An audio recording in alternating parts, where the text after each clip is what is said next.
वर्णिवेशरमणीय दर्शनं मन्दहासरुचिराननाम्बुजं पूजितं सुरनरोत्तमैर्मुदा धर्मनन्दनमहं विचिन्तये।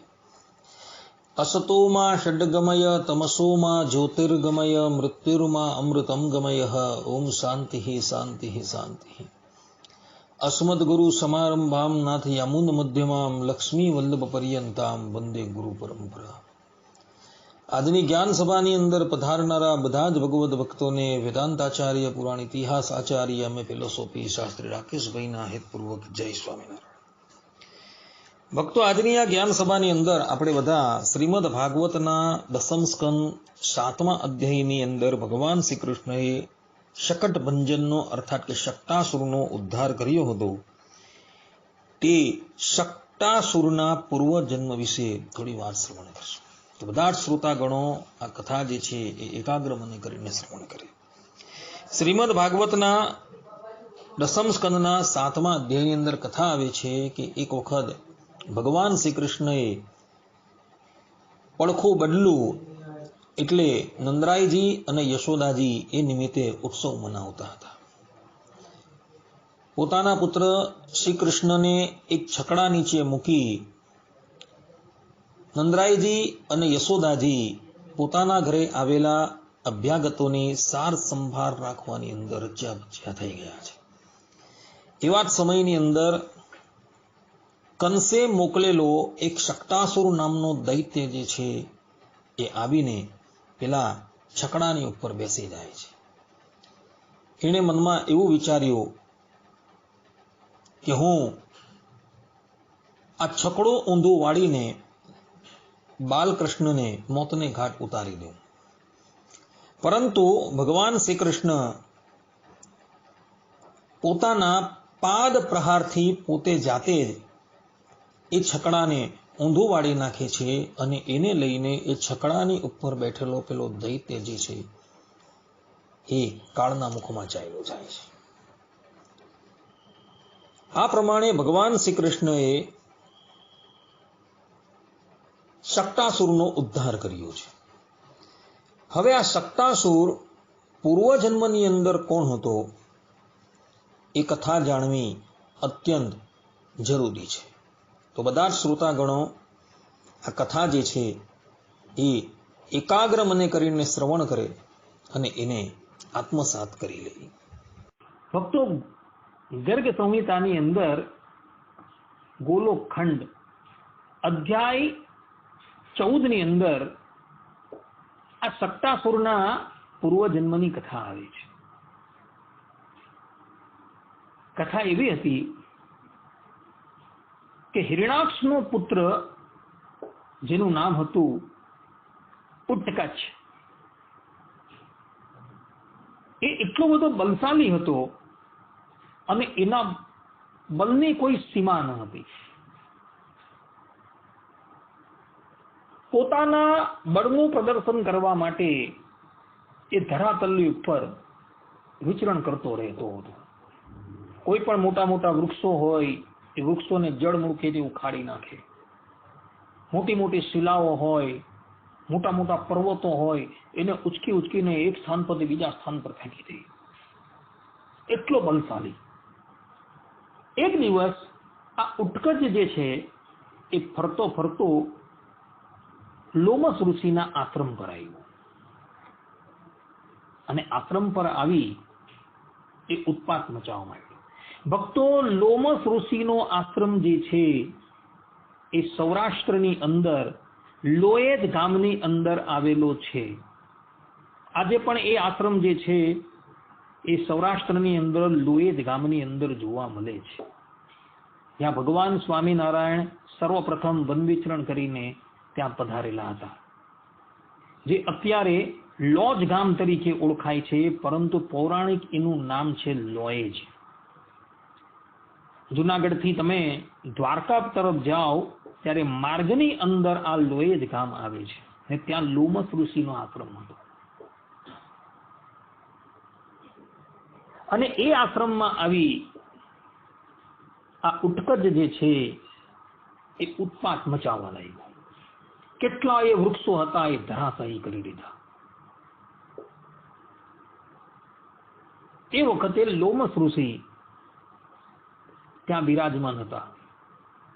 એક વૃક્ષ, બે વૃક્ષ, ચાર વૃક્ષ, બધા જ વૃક્ષો જયારે ધરાશયી થઈ ગયા ત્યારે લોમસ ઋષિ જે છે ક્રોધાયમાન થઈ ગયા.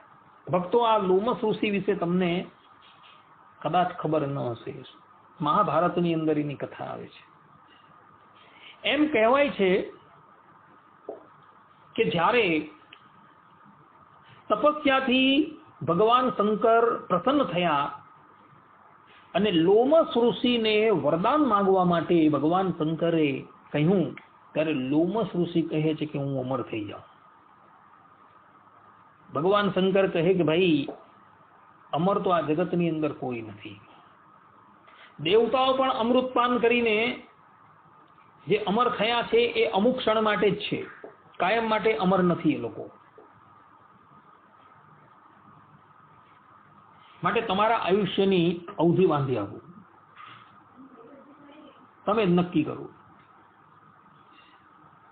ત્યારે લોમસ ઋષિ કહે છે કે મારા શરીરની ઉપર જેટલા રૂવાડા છે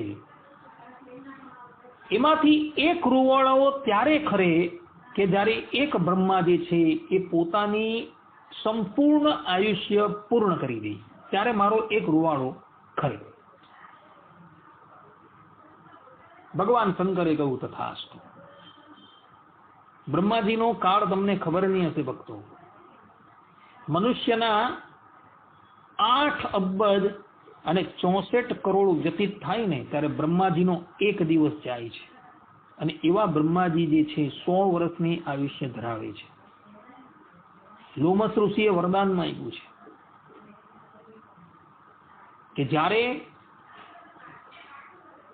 બ્રહ્માજી પોતાનો દેહ મૂકે ત્યારે મારો એક રૂવાળો જે છે એ ખરી પડે. અને અત્યાર સુધીની અંદર એમ કહેવાય છે કે લોમસ ઋષિના શરીરની ઉપર જેટલા રૂવાળા છે તેમાંથી અડધા રૂવાળા ખરી ગયા છે. એટલા તો બ્રહ્મા એને જોયા છે. આ વાત કોઈને માનવામાં ન આવે, પરંતુ આ વાત સત્ય છે. કારણ કે શાસ્ત્રયો નિત્વાદ, શાસ્ત્ર જે છે એ બ્રહ્મને જાણવાની યોની છે. અને શાસ્ત્રોમાં આ વાત લખેલી છે. મહાભારતની અંદર વન પર્વમાં આ વાત છે. તો એવા એ લોમસ ઋષિ જે છે ક્રોધાયમાન થઈ ગયા છે. અને ક્રોધાયમાન થઈ આ હિરણાક્ષના પુત્ર ઉત્કચને શાપ આપતા બોલ્યા કે રે દુષ્ટ, તને તારા બલનું બહુ જ અભિમાન છે, માટે જા હું તને શાપ આપું છું, તું દેહ રહિત થઈ જા. તો લોકોને જોઈ શકશે પરંતુ લોકો તને જોઈ ન શકશે. અમારો શાપ છે. અને શાપ આપતા જ ઉત્કચ જે છે એ દેહ રહિત થઈ ગયો.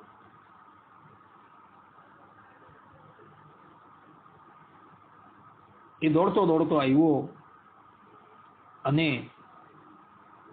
ઋષિના ચરણમાં પડી ગયું. ઋષિ, અમારા અપરાધ ક્ષમા કરો.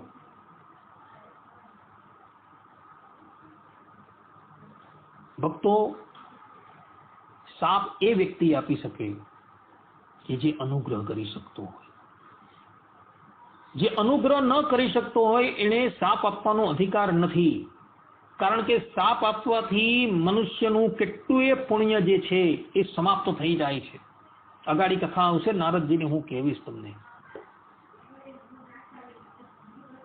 એટલે માટે ઋષિ મુનિઓ જે છે એ બહુ કોઈને શાપ નથી આપતા. કોઈ કહે કે ભાઈ દુર્વાસા ઋષિ તો જેમ ફાવે તેમ શાપ આપે છે.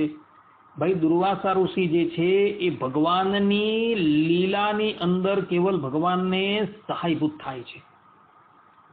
ભગવાન એની પાસે એવી ક્રિયા કરાવે છે. કારણ કે તો દુર્વાસા ઋષિને તમે જુઓ તો સંપૂર્ણ જગતને ભગવાનમય જુએ છે. એ વિશ્વાત્માને જુએ છે સંપૂર્ણ જગતની અંદર. એ કોઈને શાપ નહીં આપી શકે. એના હૃદયની અંદર રહીને ભગવાન જે છે એની પાસે ક્રિયા કરાવડાવે છે. કારણ કે મહાપુરુષ છે. અને મહાપુરુષો જ્યારે એવી સ્થિતિ પર પહોંચી જાય છે ત્યારે એ સ્થિતિની ઉપર એના હૃદયની અંદર રહેલા પરમાત્મા જે છે એ પરમાત્મા જ એની પાસે બધી ક્રિયાઓ કરાવતા હોય છે. દુર્વાસા ઋષિની અંદર આ જ વસ્તુ છે. તે જ પ્રમાણે અહીં જે છે લોમસ ઋષિએ ઉટકચને શાપ આપ્યો છે અને એ દેહ રહિત થઈ ગયો છે. ઋષિના ચરણની અંદર જ્યારે એ પડે છે ત્યારે ઋષિને અનુગ્રહ કરતા જણાવે છે કે ઉટકચ મારો શાપ તો મિથ્યાનંદ છે, પરંતુ દ્વાપર અને કલીની સંધિની અંદર મથુરા મંડળની અંદર જ્યારે ભગવાન શ્રી કૃષ્ણ મનુષ્ય રૂપ ધારણ કરીને પ્રગટ થશે ને ત્યારે એ પોતાના પાદ પ્રહારથી તારો ઉદ્ધાર કરશે. આ પ્રમાણેનો અનુગ્રહ જે છે એ ઋષિ કરે છે અને એ જ ઋષિના વચન સત્ય કરવા માટે ભગવાન શ્રી કૃષ્ણએ શક્તાસુરનો ઉદ્ધાર કરેલો છે. શક્તાસુરનો ઉદ્ધાર થયો. માતા યશોદા પોતાના લાલને ખોળામાં લે છે, પછી સ્તનપાન કરાવે છે અને બાલકૃષ્ણ જે છે હોંશે હોંશે માતાનું સ્તનપાન કરે છે.